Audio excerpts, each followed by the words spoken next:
अनगंगा उज्जैनी राज्य के चंद्रवर्धन नाम के राजा शासन करते थे। उसी राज्य में वीरैया नाम का एक गरीब आदमी फल बेचकर अपना जीवन चलाता था। वीरैया की एक ही बेटी थी, उसका नाम सुगना था। रूप में, बुद्धि में भी उसकी कोई सानी नहीं थी। सुगना की माँ सुगना बचपन में ही मर गई थी। वीरैया ने सुगना को माँ की कमी महसूस न होने दी। ऐसा ही चल रहा था कि एक दिन वीरैया रोज की तरह सुबह उठकर बाजार में फल बेचने के लिए निकल पड़ा। बेटी सुगुणा, मैं बाजार जाकर आता हूँ, तुम ध्यान से रहना बेटी। ऐसा कहकर वह बाजार के लिए निकल पड़ा और दिन भर फल बेचता रहा, लेकिन फल खरीदने कोई भी नहीं आया। शाम होने को थी और जो फल वह लाया था सब वैसे ही पड़े रह गए। वीरैया को बहुत दुख हुआ। कुछ और न कर पाने के कारण वह उदासी में ही घर की ओर चल पड़ा। घर पहुंचते ही जब सुगना ने अपने उदास पिता को देखा तो उसने वीरैया से यह पूछा, क्या हुआ पिताजी, आप उदास लग रहे हैं? आज बाजार में फल बिके नहीं क्या? हाँ बेटी, आज किसी ने भी फल नहीं खरीदे, एक भी फल नहीं बिका। जो फल ले गया था वही वैसे के वैसे वापस ले आया हूँ। ऐसे ही रहा तो हमें खाने के लिए भी भोजन जुटाना मुश्किल हो जाएगा, ऐसा डर लग रहा है बेटी। समझ नहीं आ रहा कि क्या करूं। ऐसा कहते हुए वीरैया दुखी हो गया। पिता को यूं उदास देखकर सुगुणा, आप चिंता मत कीजिए पिताजी, जैसे हर समस्या का समाधान होता है वैसे ही इस समस्या का भी समाधान जरूर होगा। ऐसा कहकर वह कुछ देर तक मौन रही। हाँ पिताजी, एक बार राजा साहब के पास जाकर हमारी सारी समस्याएं बताइए पिताजी, हो सकता है वह कोई मदद कर दें। ऐसा कहा सुगुणा ने। इस पर वीरैया ने ठीक है कहकर राजा के पास जाने की तैयारी की। प्रणाम महाराज। हाँ बताइए, आपको यहाँ क्यों आना हुआ? मेरा नाम वीरैया है। मैं फल बेचकर अपना जीवन यापन करता हूँ। इस समय मेरा फल का कारोबार ठीक से नहीं चल रहा है महाराज। मेरा पूरा जीवन उसी पर निर्भर है। अगर कोई और कारोबार करना चाहूं तो मेरे पास निवेश के लिए पैसे नहीं हैं। अगर ऐसा ही चलता रहा तो हमें खाने के लिए भी भोजन न मिलकर भूखे रहना पड़ेगा महाराज। आप ही हमें इस कठिन समय में सहारा दें महाराज। ऐसा कहकर उसने अपनी सारी परेशानी महाराज को सुनाई। महाराज ने वीरैया की इच्छा सुनी। फिर, वीरैया, तुम्हारी इच्छा जरूर पूरी करूंगा, लेकिन मेरी एक छोटी सी परीक्षा है। अगर तुम इस परीक्षा में सफल हो गए तो तुम्हारी इच्छा जरूर पूरी होगी। इसके लिए क्या तुम तैयार हो? ऐसा पूछा महाराज ने। इस पर, ठीक है महाराज, वह परीक्षा क्या है, कृपया बताइए। ऐसा कहा उस पर महाराजा ने। अच्छा, मैं तुम्हें 4 सवाल पूछूंगा। पहला सवाल, इस संसार में सबसे तेज क्या है? दूसरा सवाल, सबसे शक्तिशाली क्या है? तीसरा सवाल, सबसे सुखदायक क्या है? चौथा सवाल, सबसे नरम चीज क्या है? वीरैया, अगर तुम कल तक इन सभी सवालों के जवाब दोगे तो मैं तुम्हारी मदद करने की कोशिश करूंगा। ऐसा कहा वीरैया ने और राजा से अनुमति लेकर उन चारों प्रश्नों को मन ही मन दोहराते हुए घर की ओर चल पड़ा। घर पहुंचने के बाद वह उनके उत्तर सोच न पाने के कारण उलझन में पड़ गया। पिता को इस तरह देख सुगुणा, क्या हुआ पिताजी, इतने गहरे विचारों में क्यों डूबे हैं? आखिर महाराज जी ने क्या कहा? बेटी सुगुणा, तुमने जैसा कहा था वैसा ही मैंने महाराज के पास जाकर मदद की याचना की। उन्होंने कहा कि अगर उन्हें मदद करनी है तो इन 4 सवालों के जवाब देने होंगे बेटी। ऐसा कहते हुए उसने वे चारों प्रश्न अपनी बेटी को बताए। उन्होंने कहा है कि कल तक जवाब देना होगा। ऐसे सवालों का मैं भला क्या जवाब दे पाऊंगा? इसके लिए इतना सोचने की क्या जरूरत है पिताजी? इन सब सवालों के जवाब मुझे पता है। सबसे तेज है मन, सबसे मजबूत है धरती, क्योंकि चाहे जितने भी शक्तिशाली जीव हों, धरती ही उन्हें सहारा देती है। सबसे मुलायम है हाथ, क्योंकि हंस के पंख जैसे गद्दे पर सोने वाला भी हाथ मोड़कर सिर के नीचे रखता है। और चौथे सवाल का जवाब, सबसे सुखद है नींद, क्योंकि चाहे कोई भी दुख हो, नींद में वह भी मिट जाता है। ऐसा उत्तर दिया सुगुणा ने। वीरैया उन उत्तरों से प्रसन्न होकर बेटी सुगुणा, तुम कितनी बुद्धिमान हो।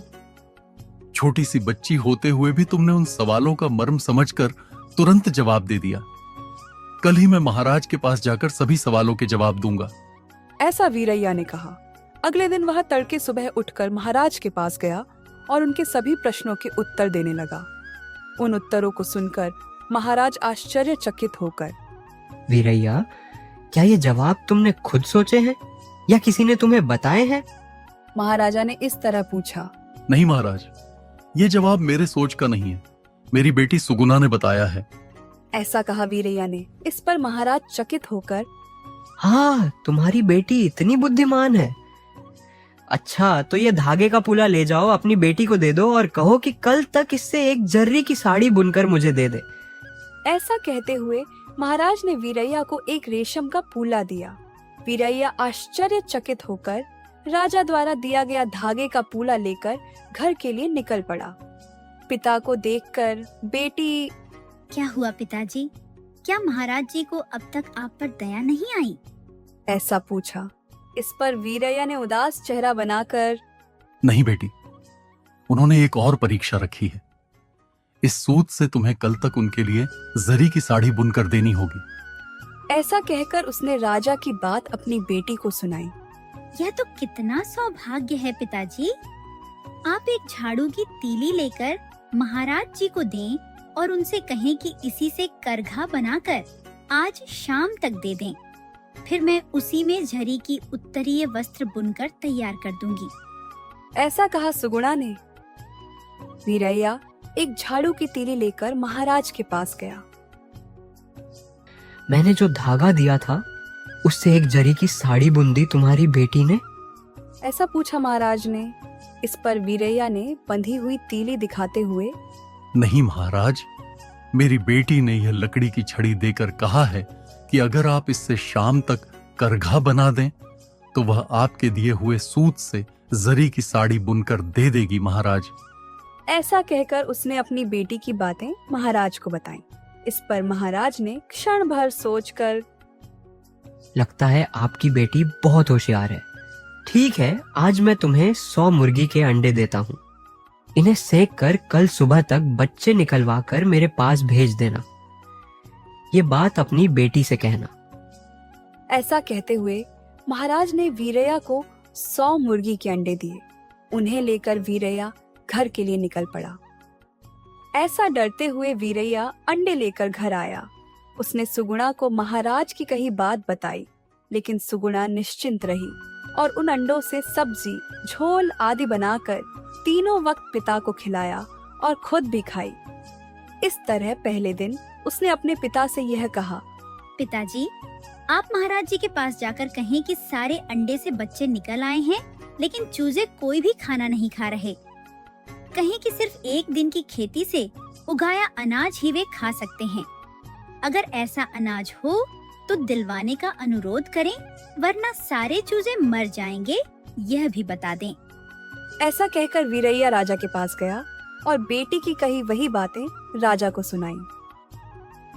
राजा बहुत प्रसन्न हुए और वीरैया से, वीरैया, मैं 2 घंटे में तुम्हारे घर आ रहा हूँ। ये बात जाकर अपनी बेटी से कह दो। ऐसा वीरैया से कहा। वीरैया घर जाकर महाराज की सारी बातें अपनी बेटी को बताने लगा। यह सुनते ही सुगुणा ने घर भर को धोकर चौखट पर रंगोली बनाई, द्वार पर हल्दी लगाई और दरवाजे पर तोरण बांध दिए। कुछ ही देर में महाराज घोड़े पर सवार होकर वीरैया के घर की ओर निकल पड़े। वे आकर घर के सामने घोड़ा रोकते हैं, लेकिन उतरते नहीं। महाराज को आमंत्रित करने के लिए आने वाली वीरैया की बेटी भी चौखट पर ही ठिठक गई। घोड़े पर बैठे राजा ने सुगुणा की ओर देखकर, सुगुणा, क्या मैं इस घोड़े से उतरकर घर में आने वाला हूँ या घोड़े पर ही आगे बढ़ने वाला हूँ? प्रभु, आप मुझसे बड़े हैं, बुद्धिमान हैं, पढ़े लिखे हैं। अगर आप यह बता सकें कि मैं अंदर जाने वाली हूँ या बाहर आने वाली हूँ, तो मैं आपके सवालों के जवाब दे दूंगी। ऐसा उत्तर दिया। इस पर राजा प्रसन्न होकर घोड़े से उतरे, अंदर आए और वीरैया को सोना देकर सम्मानित किया। वीरैया, मुझे तुम्हारी बेटी बहुत पसंद आई है। मैं तुम्हारी बेटी से शादी करना चाहता हूँ। क्या तुम्हें मंजूर है?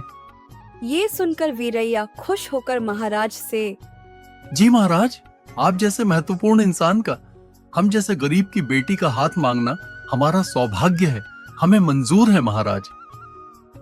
आखिर महाराज सुगना से शादी कर लिए और राज्य की महारानी बनाकर ले गए। चलिए दोस्तों, आपको ये कहानी पसंद आई होगी तो हमारे चैनल को सब्सक्राइब करें और हमारे वीडियो को लाइक करें, शेयर करें और आपकी राय को हमें कमेंट में जरूर बताना।